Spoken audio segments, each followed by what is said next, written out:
আপনার স্ত্রী খুব সুন্দরী, আপনার স্ত্রী খুব সুন্দরী।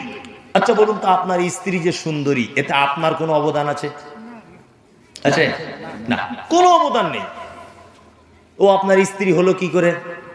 আপনি মোহর দিয়েছেন 10,000, কানের একটা ফুল দিয়েছেন, আর একটা লাল বেনারসি শাড়ি কিনে দিয়েছেন, দিয়ে আপনার বউ হয়ে গেছে, তাই না? ইমাম সাহেবকে দিয়ে বিয়ে পড়িয়ে নিয়েছেন। এখন আপনার ওই বউকে রেখে দিল্লিতে কাজ করতে গিয়েছিলেন। 6 মাস পরে যখন বাড়ি আসছেন, আপনি 6 মাস ছিলেন না বলে আপনার সুন্দরী বউটা আপনার ছোট ভাইয়ের সঙ্গে একটু লটর পটর করে সম্পর্ক, প্রেম ভালোবাসা হয়ে গেছে। আজকাল হচ্ছে।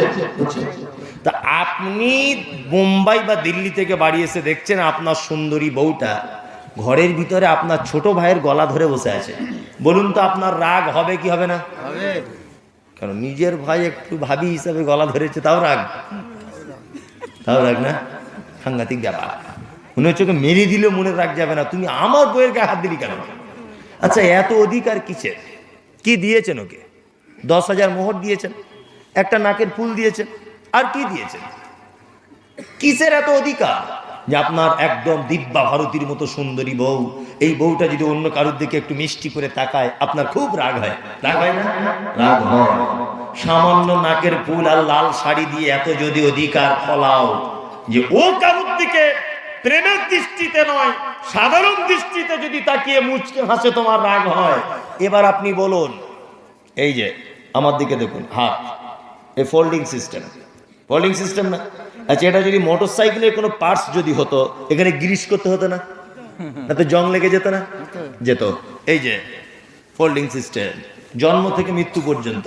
আচ্ছা বলুন, এটা যদি কোনো মোটর সাইকেল বা 4 চাকা গাড়ির পার্টস হতো, মোবিল টোবিল দিতে হতো না? হতো। কিন্তু আপনার কোনোদিন দিতে, ডাক্তার কোনোদিন বলেছে যে সবই ঠিক আছে, হালকা জং পড়েছে, গ্রিস করতে হবে? বলেছে না। কে মালিক? কে? জোরে বলুন, কে? আল্লাহ। দুই, আপনি যে অক্সিজেন গ্রহণ করেন, এই অক্সিজেনটার মালিক কে? আপনি যে ভাত খান, রুজির মালিক কে? আল্লাহ। আপনি যে চোখে দেখেন, আই পাওয়ার, এটা কার? আল্লাহ। সামান্য 10,000 টাকা মোহর আর লাল কালারের একটা বেনারসি শাড়ি দিয়ে যদি এত অধিকার তুমি দেখাও যে তোমার বউ অন্য কারু কাছে চলে গেলে তোমার জ্বালা ধরে যায়, যে আল্লাহ আপনাকে টোটাল বডিটা দান করেছে, যে পানি আপনি পান করেন এটা আল্লাহ, যে জমিন আপনি চলেন এটা আল্লাহ, এই আল্লাহকে বাদ দিয়ে যদি অন্য কারো কাছে পীড়িত করতে যান, আল্লাহ রাগ করবে কি করবে না? করবে। আল্লাহ কোরআনে বলেছে, উলাইকা কাল আনআম বাল হুম আযাল উলাইকা হুমুল গাফিলুন। ওরে মানুষ তো খারাপ চতুষ্পদ জানোয়ার, তার থেকেও নিকৃষ্ট। প্রমাণ এই দেখুন, আপনাকে দেখাই। আমি রায়গঞ্জ স্টেশনে প্ল্যাটফর্মে দাঁড়িয়ে আছি, ট্রেন ধরবো বলে কলকাতা যাচ্ছি। আমি এখানে দাঁড়িয়ে আছি, আর এই যে আমার ভাই, এই ভাই দাঁড়িয়ে আছে প্ল্যাটফর্মের ওই মাথাতে, আমি এই মাথাতে। এখন এ দাঁড়িয়ে দাঁড়িয়ে 1 কাপ চা, একটা বিস্কুট খাচ্ছিল, আর আমি এমনি দাঁড়িয়ে আছি। প্ল্যাটফর্মে অনেক সময় কুকুর ঘোরাঘোরা করে না? করে না? আচ্ছা বলুন তো, 4-5টা কুকুর প্ল্যাটফর্মে ঘুরতে ঘুরতে ও চা আর বিস্কুট খাচ্ছিল, ওর কাছে দাঁড়াবে না আমি খালি হাতে আছি আমার কাছে এসে দাঁড়াবে? যে খাচ্ছে তার কাছে দাঁড়াবে। তার মানে একটা কুকুর 4 পায়ের প্রাণী, ও জানে যে এই মুহূর্তে আমার রুজি কার কাছে আছে। ও বিস্কুট খাচ্ছে, যদি একটু ভেঙে দেয়, তাই না? তার মানে কুকুর 4 পায়ের প্রাণী, তারও বিশ্বাস যে এর কাছে গেলে কিছু পাওয়া যাবে, কারণ এই মুহূর্তের এ আমার রুজির মালিক, এর হাতে আমার রুজি দেখতে পাচ্ছি, টাটকা বিস্কুট, তাই না? কিন্তু মানুষ এত বড় বেঈমান, আমাদের রুজির মালিক কে? আল্লাহ। আল্লাহ না? আল্লাহকে বাদ দিয়ে দোকান করেছে, বড় মুদিখানার দোকান, কাপড়ের দোকান। বাবা বিসমিল্লাহ বলে দোকান খোলো, আলহামদুলিল্লাহ, আল্লাহ মালে বরকত দিবেন। ও দোকান বিসমিল্লাহ বলে না খুলে ওই সেই একটু পানি ছিল এরকম করে ছিটে দিয়ে দিচ্ছে। কি বাবার? বলছে আজমির শরীফের পানি, আজমির শরীফের পানি।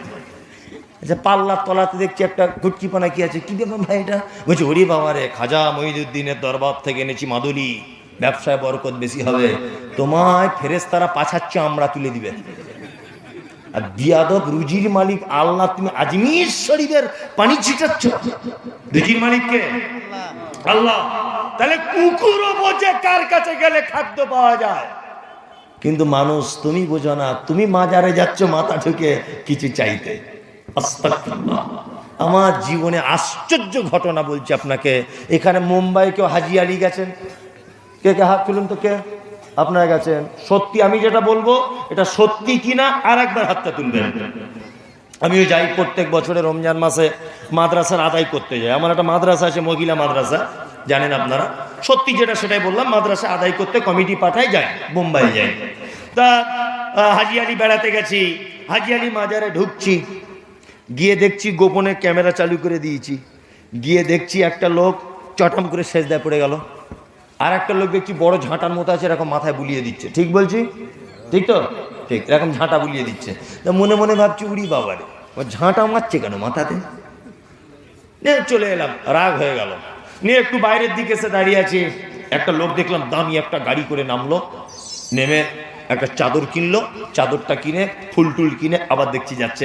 আমার একটা মনে কৌতূহলী যাচ্ছে যে এত কোটি কোটি টাকার মালিক এ কি করে দেখবো। আস্তে আস্তে করে যাচ্ছে, আমি ওর পিছন পিছন হাঁটছি, হাঁটতে হাঁটতে হাঁটতে গেলাম, গিয়ে দেখছি প্রথম চাদরটা দিয়ে দিল, ঝাঁটার বাড়ি নিয়ে নিল, ফুলটা দিয়ে দিল, তারপরে দেখছি খুব সেজদা দিয়ে জোরে জোরে কাঞ্চার বলছে, ব্যবসাতে অনেক টাকা লস বাবা, ব্যবস্থা কিছু করে দাও। সব দোয়া করার পরে দেখছি 10,000 টাকার একটা বান্ডিল, 10,000 কি 15,000 জানি না, একটা টাকার বান্ডিল ওই বাক্সয় দিয়ে চলে আসছে। তখন আমি মনে মনে ভাবলাম যে আল্লাহ, অন্য অন্য জায়গায় আজাব গজব কেন তুমি দাও, এই জায়গাটা একটু দেখতে পাচ্ছ না? এই জায়গাটা একটু ব্যবস্থা করো। রাস্তাতে মোটামুটি যেতে গিয়ে 100টা কানা অন্ধ ফকির খুঁজে পাবেন, পাবেন না? কানা অন্ধ ফকির অভাবী, তাদেরকে 1 টাকা দিল না, গিয়ে মরা মানুষের মাজারে 20,000 টাকা দিয়ে চলে এলো। শুধু তাই নয়, আমি মনে মনে একটা শিক্ষা গ্রহণ করলাম যে অন্ধ, কানা, কোড়া, কুঁজো, ল্যাংড়া, এরা বুঝতে পেরেছে মরা মানুষের দরবারে মাল পাওয়া যায় না, ওই জন্য জ্যান্ত মানুষের কাছে থালা নিয়ে বসে আছে। ভালো করে বুঝবেন, অন্ধ লোক বুঝতে পেরেছে বাবার মাজারে কিছু মাল নেই, ওই জন্য জ্যান্ত মানুষের কাছে থালা পাচ্ছে। আর এ গাধার বেটা গাধা মরা মানুষের কাছে গিয়ে চাইছে শিরক, তাবিজ শিরক, মাজার শিরক, লাল সুতো শিরক, অষ্টধাতু শিরক, গাছ বাঁধা শিরক, খাইরিকি বা শাররিকি মিনাল্লাহি তাআলা। ভালো মন্দ যা কিছু হবে কার পক্ষ থেকে? আল্লাহর পক্ষ থেকে। জোরে বলুন, কার পক্ষ থেকে? আল্লাহর পক্ষ থেকে। কিছু কথার ভিতরেও শিরক আছে। বলছি ভাই কেমন আছেন? বলছে আপনার দোয়াতে আল্লাহর রহমতে ভালো আছি। আমি তোমাকে চিনি, তোমার জন্য দোয়া করতে যাব আমি? তোমাকে আমি চিনি? এই গ্রামটার নামই জানি না, কি নাম? কেশবপুর। কেশবপুরে একটা লোক আমার উপরে, আজ কি ঘটনা, উপরে দেখা করতে গেছে। মানে আমি কোনো জায়গায় আগে আগে যাই না কেন, লোকে খুব ব্যস্ত করে। আর শুধু ব্যস্ত করে না, একটু ঘুমাচ্ছি, একজন বলছে একটু উঠুন আপনার সাথে ছবি তুলবো, তার রাগ হবে কি হবে না বলুন? শীতের সময় আমি কম্বলের ভিতরে শুয়ে আছি, আমার বলছে একটু উঠুন ছবি তুলবো, রাগ এমনি হবে। এই কারণে আগে আগে আসি না, ঠিক টাইমে আসি। যাই হোক, তা আমি বলছি ভাই কেমন আছেন? তো ও বলছে হুজুর আপনার দোয়াতে আল্লাহর রহমতে ভালো আছে। আচ্ছা, ওকে আমি চিনি যে ওর জন্য দোয়া করতে গেছি। মানে এই ভাষাটা এত নোংরা ভাষা, তার মানে এটা বোঝাতে চাচ্ছে যে আমি দোয়া না করলে ও আল্লাহর দয়া পেত না। এরকম বোঝাচ্ছে না অনেকটা, যে আপনার দোয়ায় আল্লাহর রহমতে, তার মানে আপনি দোয়া করেছেন বলে রহমতটা হয়েছে। একদম এ কথা বলা শিরক, চলবে না। কেউ আপনাকে জিজ্ঞাসা করছে ভাই কেমন আছেন? আলহামদুলিল্লাহ, ব্যাস শেষ। আলহামদুলিল্লাহ। খুব সাবধানে থাকবেন, পৃথিবীর সব থেকে বড় পাপ, তার নাম শিরক। চলুন, লোকমান হাকিম তার বেটাকে তারপরে আবার বলছেন, কি বলছেন? ওয়াসাইনাল ইনসানা লিওয়ালিদাইহি হামালাতুহু উম্মুহু ওয়াহানান আলা ওয়াহানি ওয়া ফিসালুহু ফি আমাইনি আনিশকুরলি ওয়া লিওয়ালিদাইকা ইলাইয়াল মাসির। লোকমান হাকিম তারপরে বলছেন, বেটা পিতামাতার সঙ্গে অর্থাৎ বাপ মায়ের সাথে জীবনে কোনোদিন অসৎ ব্যবহার করবে না। কারণ তোমার মা তোমাকে কষ্টের পর কষ্ট গর্ভধারণ করেছে, 2 বছর যাবৎ তোমাকে দুধ পান করিয়েছে, তাদের সঙ্গে কখনোই অসৎ ব্যবহার করিবে না। নাম্বার 3, আল্লাহ তাআলা বলছেন যে ওয়া ইলাইয়াল মাসির, মানুষের আবার প্রত্যাবর্তন কার কাছে? কার কাছে? আল্লাহর কাছে। পিতা মাতার সঙ্গে সৎ ব্যবহার করেন? করেন কি কিছু বলছেন? পিতা মাতার সঙ্গে আদায়ের ব্যাপারটা হ্যাঁ বলছি, আমি লাইন করছি, আপনি দাঁড়ান, লাইন আমি ঠিক করছি। হ্যাঁ আপনি থামুন সবাই, আমি ঠিক লাইন করছি। ওই লাইন মহিলাদের ব্যাপারে কি করবো? ওদের ব্যাপারে বলবো? ও ওদের ব্যাপারে বলবো? আচ্ছা আচ্ছা আচ্ছা। যে কথা বলছিলাম, পিতা মাতা এদের সঙ্গে সৎ ব্যবহার করতে হবে, হবে না? এখানে হয় পিতা মাতারা সৎ ব্যবহার পাচ্ছে? পাচ্ছে? অনেকটা পায় না। না পাওয়ার কারণে অনেক কারণ আছে, অনেক কারণ। তার মধ্যে একটা কারণ আমার চোখে যেটা ধরা পড়ে, যে আমরা প্রত্যেক গার্জেন বাড়িতে একটা আল্লাহওয়ালি বউ মানতে পারিনি। তাই মুহাম্মদ সাল্লাল্লাহু আলাইহি ওয়াসাল্লাম বলেছেন, একটা নারীকে 4টে গুণ দেখে বিয়ে করো। কটা? 4টা। 1, সুন্দরী কিনা দেখো। 2, অর্থ আছে কিনা দেখো।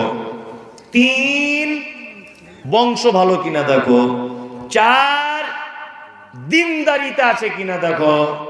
মুহাম্মদ সাল্লাল্লাহু আলাইহি ওয়াসাল্লাম তারপরে বলছেন, তার যদি টাকা না থাকে, যদি সুন্দরী নাও হয়, বংশ যদি খারাপও হয়, অসুবিধা নেই, তবে দিনদারিতা আছে, ওকে তোমার বেটার বউ হিসাবে আগে প্রাধান্য দাও। প্রথমে তাহলে কি? সুন্দরী দেখতে হবে, তাই না? সুন্দরী মানে চামড়া যার পরিষ্কার, তাই না? হ্যাঁ বোকা, চামড়া মানে সাদা হলেই সুন্দরী। কাজী নজরুল